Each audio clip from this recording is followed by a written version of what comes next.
அல்லாஹ் ஒரு மனிதனை பாவம் செய்ய விடாம தடுக்கிறான்னாலே அவன் அல்லாஹ்வுடைய பாதுகாப்புல இருக்கிறான்னு அர்த்தம். ஒரு மனிதன் பாவம் செய்ய ஆரம்பிக்கிறான்னா அவன் அல்லாஹ்வுடைய பாதுகாப்பை விட்டு விலகுறான்னு அர்த்தம்.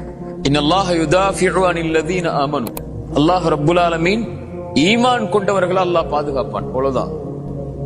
வானம் பூமிகளில் உள்ள எல்லோரும் ஒன்று சேர்ந்து அவனுக்கு எதிராக நின்னாலும் சரி, அல்லாஹ் அவனை பாதுகாக்கணும்னு நாடிட்டான்னா அவ்வளவுதான் முடிஞ்சு. மனிதர்கள் ஜின்கள் எல்லாரும் சேர்ந்து ஒரு மனிதனுக்கு நலவை செய்ய நாடினாலும் அல்லாஹ் நாடி இருந்தா மட்டும்தான் அதை செய்ய முடியும். அதான் நம்ம நம்பிக்கை. லா ஹவ்ல வலா குவத இல்லா பில்லாஹ். எந்த சக்தியும் இல்லை, எந்த ஆற்றலும் இல்லை அல்லாஹ் அதை நாடாம, அல்லாஹ் விரும்பாம. அல்லாஹ் என்ன பாதுகாக்காத வரைக்கும் எந்த பாதுகாப்பும் இல்லை. மனிதர்கள் ஜின்கள் எல்லாரும் ஒன்று சேர்ந்து உங்களுக்கு எதிராக மாறிவிட்டாலும் அல்லாஹ்வுடைய நாட்டமில்லை என்றால் எதுவும் செய்ய முடியாது.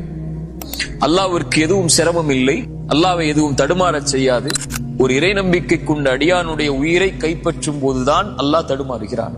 ரசூலுல்லாஹி ஸல்லல்லாஹு அலைஹி வஸல்லம் அவனுக்கு பரக்கூடிய அந்த வேதனை அல்லாஹ்வை தடுமாற வைக்கிறது. அல்லாஹ்வுக்கு தடுமாறக்கூடிய குணம் அல்ல, அந்த தடுமாற்றம் அல்லாஹ்வுடைய அன்புடைய வெளிப்பாடு. அதான் ரசூலுல்லாஹி ஸல்லல்லாஹு அலைஹி வஸல்லம் சொன்னாங்க, அஜபல் லி அம்ரில் முஃமின். ஒரு முஃமினுடைய காரியம் என்னை ஆச்சரியப்படுத்துகிறது. அவனுக்கு ஏதாவது நலவு நடந்தால் அல்லாஹ்வை புகழ்கிறான், ஏதாவது சோதிக்கப்பட்டால் அவன் பொறுமையாகிறான். என்ன பொறுமையாகிறான்? சரி, அல்லாஹ் கொடுத்துட்டான், என்ன பண்றது, பொறுமையா இருப்போன்னு இல்ல, இது அல்லாஹ்வுடைய விதி, அதை நான் ஏற்றுக்கொள்கிறேன் என்று பொறுமையாகிறான். அந்த இரண்டும் அவனுக்கு நலவாகிறது என்று ரசூலுல்லாஹி ஸல்லல்லாஹு அலைஹி வஸல்லம் அதனால தான் சொன்னாங்க, ஃபஜ்ர் தொழுங்க. ரசூலுல்லாஹி ஸல்லல்லாஹு அலைஹி வஸல்லம் சொன்னாங்க, யார் ஃபஜ்ரை தொழுவாரோ அவர் அல்லாஹ்வுடைய பாதுகாப்பில் இருப்பவர். அல்லாஹ்வுடைய பாதுகாப்பில் இருப்பவரை எதுவும் தீண்டாது.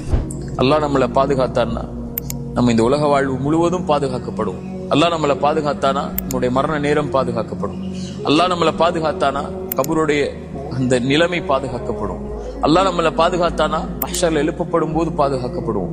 அல்லாஹ் நம்மளை பாதுகாத்தானா அல்லாஹ் அர்ஷுடைய நிழல்ல நம்மளை பாதுகாப்பான். அல்லாஹ் நம்மளை பாதுகாத்தானா மறுமையுடைய விசாரணையில் அல்லாஹ் பாதுகாப்பான். அல்லாஹ் நம்மளை பாதுகாத்தானா சிராத்துடைய பாலத்தில் அல்லாஹ் பாதுகாப்பான். அல்லாஹ் நம்மளை பாதுகாத்தானா சொர்க்கம் வரைக்கும் அல்லாஹ் நம்மளை பாதுகாத்து கொண்டு போயிடுவான். இதான் உன் இடம்னு சொல்லி. அல்லாஹ் நம்மளை பாதுகாக்காமல் விட்டான்னா உலகமே ஒன்னு சேர்ந்து நம்மளை பாதுகாக்க நினைச்சாலும், நமக்கு உறுதுணை அணிக்க நினைச்சாலும், நமக்கு நலவு செய்ய நினைச்சாலும் நடக்காது. ரெண்டு விஷயம் உங்க வாழ்க்கையில் இருந்துச்சுன்னா அல்லாஹ் உங்களை பாதுகாத்துக்கிட்டே இருப்பான். ஒன்னு, குர்ஆனை காலையிலேயும் மாலையிலையும் ஓதுங்க. உங்களுக்கு தாய் தந்தை உயிரோடு இருந்தா ஒவ்வொரு நாளும் அவங்கள்ட்ட பேசுங்க கண்ணியமான முறையில.